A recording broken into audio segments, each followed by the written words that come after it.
Bonjour à tous et bienvenue dans cette nouvelle vidéo de déballage de boîtes pour Horror Arkham le JCE.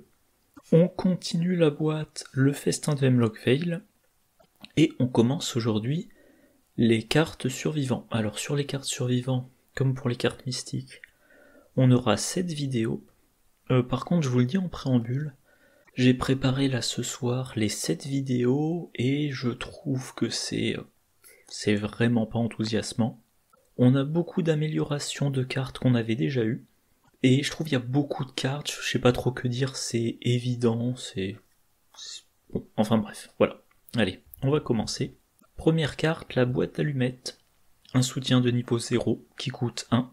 Trait, objet et outils, ça occupe pas d'emplacement.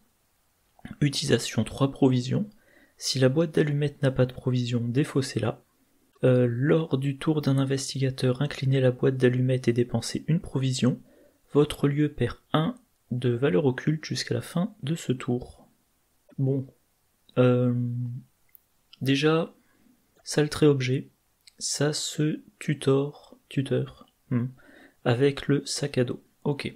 Cette carte-là, à quoi elle vous sert? Elle vous sert à baisser la valeur occulte d'un lieu. Alors on a déjà le grand classique de novembre 2016, la lampe torche. 3 utilisations, chaque utilisation permet de faire une enquête à valeur occulte -2. On a la lanterne qui est pareil un classique, peut-être pas un grand classique mais un classique. On enquête à -1 de valeur occulte, il n'y a pas de provision, donc on peut l'utiliser à chaque action d'enquête. Là, on a 3 provisions, donc 3 utilisations. Quand il n'y a plus de provision, on la défausse, mais chaque utilisation permet de faire perdre -1 en valeur occulte au lieu jusqu'à la fin du tour. Et vous le jouez pendant le tour de n'importe quel investigateur, par contre c'est dans votre lieu. Tiens, faut que je rajoute un truc. Pardon, oui, j'ai bugué. Donc, on a un petit peu le même effet que Vision ésotérique. Vision ésotérique, c'est un soutien chercheur de niveau 4. Pareil, 3 utilisations. En action rapide, tant qu'un investigateur effectue son tour, dépensez une charge. Votre lieu perd 2 de valeur occulte jusqu'à la fin de ce tour, limite d'une fois par tour. Donc vision ésotérique, voilà, on fait -2 de valeur occulte jusqu'à la fin du tour d'un investigateur. C'est dans votre lieu, c'est pendant le tour de n'importe quel investigateur. Là, avec une limite d'une utilisation par tour. La boîte d'allumettes aussi a une limite d'une utilisation par tour vu qu'il faut l'incliner. Et voilà, vous baissez la valeur occulte du lieu, donc vous rendez les enquêtes plus faciles. C'est une action rapide, ça vous prend pas d'action. Et puis, si par exemple ça se cumule avec le reste, si dans votre deck vous avez facilité d'apprentissage, donc première action, alors il y a eu un changement en mai dernier, mais bon, là ça vous concerne pas. Pendant votre tour, première action de votre tour, la difficulté de l'enquête a augmenté de 1 par copie de facilité d'apprentissage. Mettons que vous en avez 2, si vous enquêtez pendant votre première action, difficulté plus 2, -1 avec la boîte d'allumettes, donc au global, ça fait une difficulté augmentée de 1. Deuxième tour, difficulté baissée de 1. Et à partir du troisième tour, difficulté baissée de 3 au total. Et voilà. Encore une fois, ça peut se cumuler avec d'autres choses, comme la compétence discernement. Voilà, tant que j'y pense, je l'affiche, discernement. Un max attribué par test de compétence. Tant que discernement est attribué à un test de compétence, diminuer de 2 la difficulté de ce test. Ça va... La boîte d'allumettes, ça va dans l'archétype diminution de difficulté représenté par Darrell Simons dans la boîte précédente.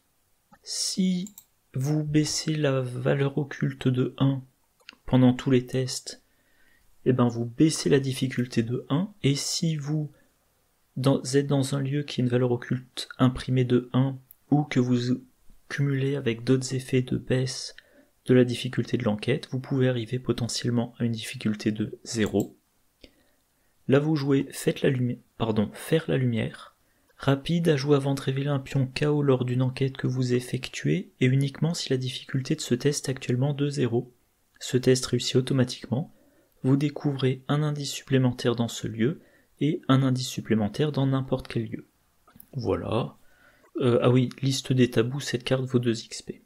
Voilà, et le dernier point, quand vous avez utilisé la dernière provision de la boîte d'allumettes, elle est défaussée. Mais elle a le trait objet, donc avec récup, là j'ai mis récup de niveau 2, vous pouvez la récupérer. Réaction, après que vous avez réussi à enquêter avec une difficulté de 2 ou plus, inclinez récup, choisissez une carte objet dans votre pile de défausse, et soit vous l'ajoutez à votre main, soit vous la jouez en payant son coût. Donc vous utilisez boîte d'allumettes, elle part à la défausse, la valeur occulte est baissée, ce qui augmente vos chances de réussir de 2, et dès que vous réussissez de 2, vous inclinez récup, et sans dépenser d'action, vous rejouez la boîte d'allumettes. Et puis tour prochain, vous la mettez en jeu, et dès que vous avez besoin de faire 2 ou 3 enquêtes de suite dans un lieu, vous la réutilisez. Ah oui, et le point que je voulais rajouter, alors, en anglais c'est decipher, bon, je l'ai pas enregistré, alors décrypter. En lisant la carte tout à l'heure, j'ai pensé à ça. Décrypter la réalité, c'est donc un événement chercheur de niveau 5. Enquêter, la difficulté de ce test de compétence est égale à la valeur occulte la plus élevée parmi les lieux révélés en jeu. En cas de réussite, découvrez un indice de chaque lieu révélé en jeu. Donc décrypter la réalité, c'est une enquête. Donc en cas de réussite, vous trouvez un indice dans votre lieu. Mais il y a cet effet-là qui s'ajoute, il n'y a pas marqué à la place, donc ça s'ajoute. Si vous réussissez votre enquête, vous trouvez un indice de chaque lieu révélé en jeu, y compris le vôtre. Donc si vous jouez cette carte et que vous réussissez, vous prenez un indice dans chaque lieu, et un deuxième indice dans votre lieu. Et ce qu'il y a, c'est que potentiellement, la personne qui a en jeu la boîte d'allumettes est dans le lieu avec la valeur occulte la plus élevée. Elle va, pendant le tour du chercheur, utiliser la boîte d'allumettes pour diminuer de 1 la valeur occulte de son lieu, ce qui fait que la valeur occulte la plus élevée parmi toutes les valeurs occultes en jeu, voilà, des lieux en jeu, est baissée de 1, et ça simplifie un petit peu décrypter la réalité. Voilà. À noter, il n'y a pas de limite. Alors, boîte d'allumettes n'occupe pas d'emplacement, et on peut en avoir plusieurs en jeu, et on peut en utiliser plusieurs. Donc potentiellement, si vous jouez cette combo-là, vous avez... bon, c'est... faut voir si ça vaut vraiment le coup, hein, mais potentiellement, vous pouvez, peut-être plutôt en trio, vous avez l'investigateur A, qui a 2 copies de boîte d'allumettes en jeu, il y a l'investigateur B qui a décrypté la réalité en main, l'investigateur B dit à l'investigateur A, parce que bon, normalement on n'est pas censé dire ce qu'on a en main, mais on peut voir ce qu'on a en jeu, on peut demander aux autres joueurs de faire certains trucs, donc l'investigateur B dit à l'investigateur A, j'aimerais bien que tu utilises tes 2 exemplaires de boîte d'allumettes pour baisser la difficulté de ton lieu, pendant mon tour. Le joueur A fait ça, la valeur occulte de son lieu baisse de 2, mettons qu'en jeu il y a 3 lieux qui ont une valeur occulte de 2, et le lieu dans lequel est l'investigateur A qui a une valeur occulte de 4. La valeur occulte passe de 4 à 2, maintenant la plus forte valeur occulte en jeu c'est 2, et décrypter la réalité, la difficulté passe à 2. Et donc l'investigateur B joue décrypter la réalité, enquête de difficulté 2, en cas de réussite, un indice dans chacun des 4 lieux, plus un indice dans son lieu à lui. Voilà. Deuxième carte, arrivage de fourrure. Alors c'est une carte très spéciale, c'est un soutien qui n'a pas de coût, trait, objet et ravitaillement. Tant qu'arrivage de fourrure est dans votre main, la taille limite de votre main est réduite de 3. Réaction, Quand la partie se termine ou que vous abandonnez, si arrivage de fourrure est dans votre main, réduisez de 1 le coût en expérience de la prochaine carte que vous achetez avant le prochain scénario. Bon, alors la réduction de taille de main, je sais pas, ça fait penser à Patrice Suffaway, qui a une taille de main réduite de 3. Donc là, on a un soutien qu'on ne peut pas jouer. De toute façon, en jeu, il ne sert à rien. Quand il est dans votre main, il vous handicape, vu qu'il diminue la taille de votre main. Si vous mettez ça dans un deck Patrice Suffaway quand vous l'avez en main, vous perdez au total 6 de taille de main. Ok. Et ce que vous voulez, c'est finir la partie avec ça en main. Pardon, j'ai la gorge irritée. Vous voulez finir la partie avec ça en main pour que ça réduise de 1 le coût en expérience de la prochaine carte que vous achetez. Ok, alors le gain d'expérience, j'ai regardé un peu ce qu'il y avait. Alors, j'ai regardé classe par classe. Les gardiens n'ont rien. Les chercheurs ont la plume de corbeau. À la fin de chaque partie où la plume de corbeau est attachée au soutien choisi, on peut réduire de 1 le coût en expérience pour améliorer ce soutien, ou cocher une personnalisation sur la plume de corbeau, ce qui normalement devrait coûter un XP. En truand, on a l'obol pour Caron. Si on n'est pas vaincu pendant un scénario, 2 XP de plus. Si on est vaincu pendant un scénario, on est tué. On a aussi Dieu reconnaîtra les siens. On peut le jouer que pendant un tour pendant lequel on a vaincu des ennemis pour un total d'au moins 6 vies. On termine son tour, on met Dieu reconnaîtra les siens dans la pile de victoire, et lors de la résolution du scénario, on a plus 1 point d'XP. Les mystiques, ils ont recherche ésotérique. On subit un trauma, mais après chaque scénario, on réduit de 1 le coût en expérience de la première carte sort qu'on améliore. Creuser trop profondément. Un événement, quand on le joue, dans l'ordre des joueurs, chaque investigateur pioche une carte du deck de rencontre, puis on met creuser trop profondément dans la pile de victoire, ça a victoire 1, donc plus 1 point d'XP pour tout le monde. Limite de 2 copies par groupe, si vous jouez les tabous. Et voilà. Et donc maintenant, les survivants ont l'arrivage de fourrure. Et en fait, il y a une combo avec une autre carte de cette boîte, en l'occurrence la veste de chasse. Veste de chasse, donc un soutien de niveau 2 qui coûte 2 points de vie, 2 points de santé mentale, ça occupe un emplacement de corps, trait, objet, vêtement. Action rapide, inclinez la veste de chasse, choisissez une carte non faiblesse dans votre main et attachez-la face cachée à la veste de chasse. 3 cartes max attachées. Ensuite, gagnez une ressource pour chaque carte attachée. Réaction, quand la veste de chasse est vaincue, piochez chaque carte attachée. Donc, qu'est-ce qui se passe? À un moment donné, vous piochez arrivage de fourrure. Ça occupe votre main. Enfin, ça occupe votre main, ça diminue de 3 la taille de votre main, donc vous pouvez avoir moins de cartes en main. Potentiellement, ça vous gêne si vous vouliez stocker plein de cartes. Mais dès que vous le pouvez, action rapide, vous inclinez la veste de chasse, vous lui attachez arrivage de fourrure, et vous ne subissez plus l'inconvénient d'arrivage de fourrure. Juste avant la fin de la partie, juste avant d'abandonner, vous débrouillez pour que veste de chasse soit vaincue. Par exemple, vous déclenchez une attaque d'opportunité, ou tout simplement, voilà, dans la partie, on finit toujours par se prendre des dégâts ou des horreurs, du style un reste pourrissant sur lequel on pioche un échec automatique. Vous sentez que la fin de la partie approche, vous dites, voilà, je choisis de mettre les dégâts ou les horreurs sur veste de chasse, vaincu. Je récupère arrivage de fourrure en main, j'ai à le subir que 1 ou 2 tours, dès que je peux, je mets fin à la partie ou j'abandonne, et j'ai l'avantage sans avoir trop souffert de l'inconvénient. Autre avantage, veste de chasse, quand vous lui attachez l'arrivage de fourrure, comme il y a une carte attachée, maintenant vous gagnez une ressource. Quand vous attachez le deuxième exemplaire, vous gagnez 2 ressources. Quand vous attachez une troisième carte, peu importe laquelle, vous gagnez 3 ressources. Donc au total, ça vous a fait 6 ressources. Et si vous jouez un deck caché son jeu, vous attendez le moment. Alors avec cacher son jeu, vous ne prenez pas de ressources pendant la phase d'entretien.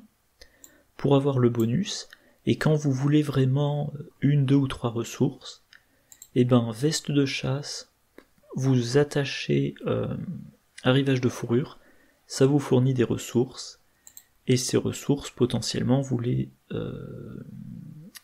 utilisez pour hache d'incendie. Voilà.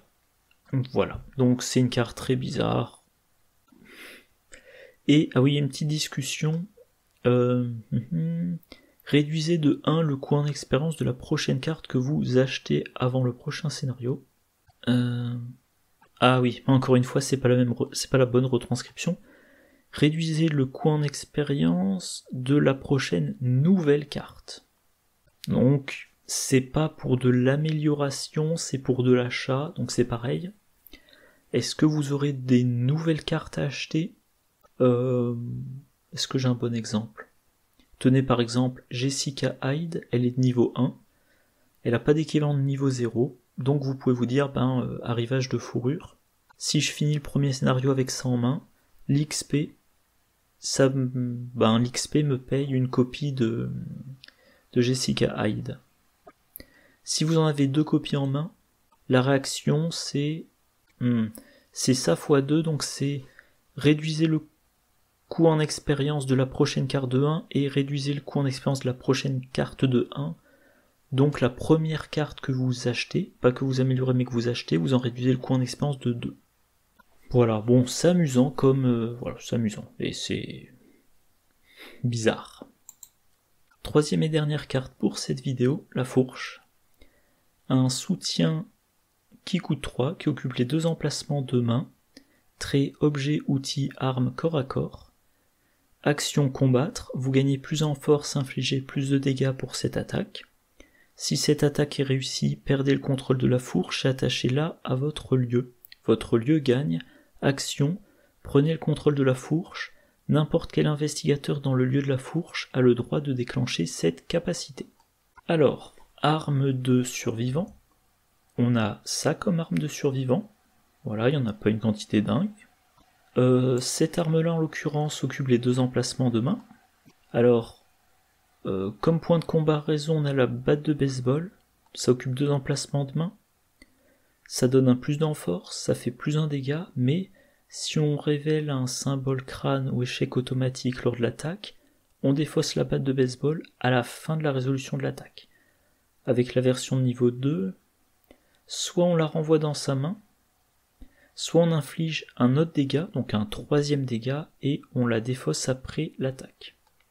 Là, c'est du plus 1, plus 2, donc en une attaque, on peut faire 3 dégâts. Le truc, alors si vous ratez votre attaque, il se passe rien de spécial, vous pouvez retenter.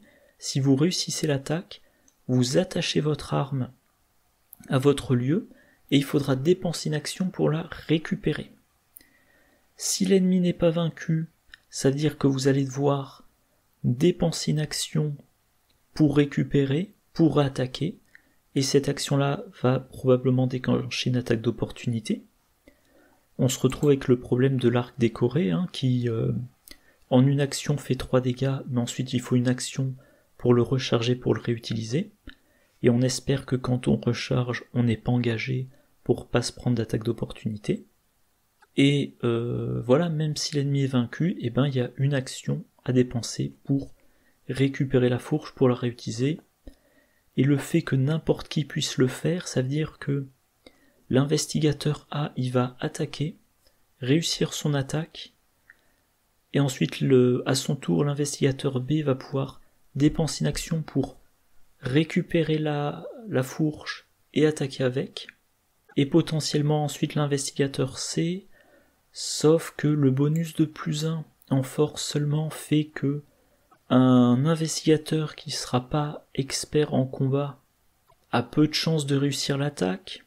Donc ça veut dire que l'investigateur B, qui a priori est plutôt là pour l'enquête, il va dire première action, je récupère la fourche, deuxième action, je tente, je rate, troisième action, je tente, je réussis, je perds le contrôle de la fourche. En trio, le troisième à son tour, il va essayer de dépenser tout son tour pour réussir une attaque. C'est laborieux. Il y a aussi un autre problème, c'est que vu que cette arme-là, vous pouvez la perdre, en l'attachant à votre lieu, et ben vous voulez avoir une autre solution. Donc vous dites, enfin moi j'ai tendance à me dire, si j'ai la fourche, il me faut une autre arme avec. Le problème c'est que la fourche occupe les 2 emplacements de main. Dans un deck survivant, vous pouvez avoir dans une main le couperet, et dans l'autre main la hache d'incendie. La hache d'incendie, elle fait les dégâts 2 par 2, tant que vous n'avez pas de ressources dans votre réserve, mais il faut dépenser des ressources pour avoir un gros bonus de force. Donc probablement vous dites, première action, j'attaque à la hache d'incendie en dépensant 1 ou 2 ressources, pour avoir plus 2 ou plus 4 en force. Maintenant j'ai plus de ressources, si je réussis, je fais 2 dégâts. Deuxième action, j'utilise le couperet, je m'inflige une horreur, ce qui me ramène à une santé mentale de 3 ou moins, j'ai donc un plus 2 en force pour l'attaque. Comme je me suis infligé une horreur, je fais 2 dégâts en cas de réussite, et si je vainc l'ennemi avec cette attaque, je me soigne de l'horreur que je viens de m'infliger. Donc, grâce à mes 2 armes, j'ai fait 2 attaques, chacune avec plus 2 en force, voire plus, et pour faire un total de 4 dégâts. Là, la fourche, si vous voulez avoir une autre arme à côté, il faudra peut-être utiliser la ceinture porte-outil. Vous attachez à la ceinture porte-outil un outil arme, type un outil arme, je vérifie rapidement, je sais pas, par exemple une masse, donc la masse est attachée à la ceinture porte-outil, première attaque à la fourche se retrouve attachée à votre lieu, action rapide, vous récupérez la masse, vous attaquez à la masse. Et le tour suivant, vous réattachez la masse à la ceinture porte-outil, puis pour une action, vous récupérez la fourche. Et le tour encore après, vous pouvez faire, parce que la ceinture porte-outil, il faut l'incliner, donc alternativement, il y a le tour où vous libérez la masse, et le tour où vous rangez la masse avant de récupérer la fourche. C'est très laborieux.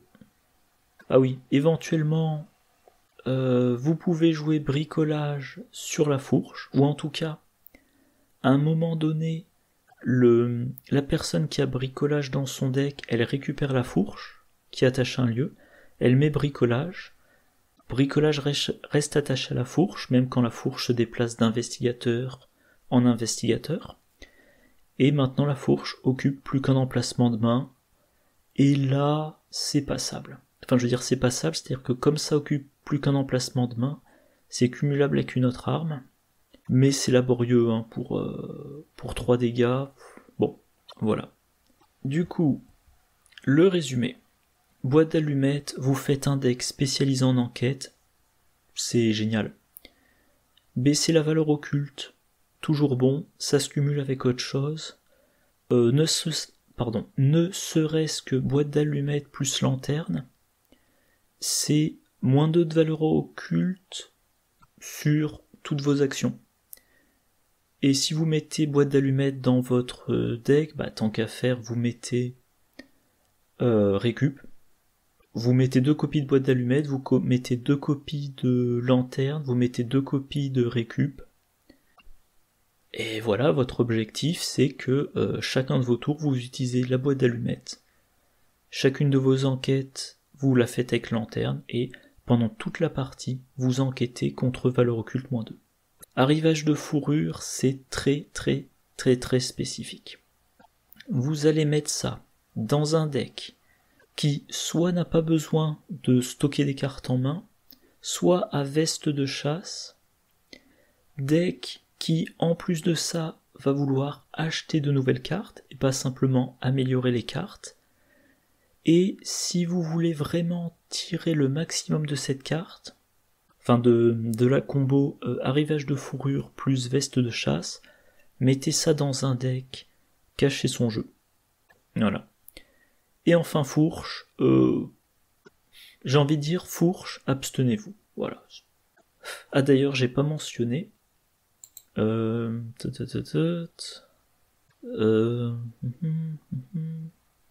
je croyais que la critique était pire que ça. Mais en tout cas, oui, je l'ai pas mentionné formellement, mais le truc avec la fourche, c'est que En partant du principe que vous réussissez votre action de combat, c'est une action pour infliger 3 dégâts, une action pour récupérer la fourche. Donc 3 dégâts sur 2 actions, 3 dégâts sur 2 actions, ça fait une moyenne de 1,5 dégâts par action.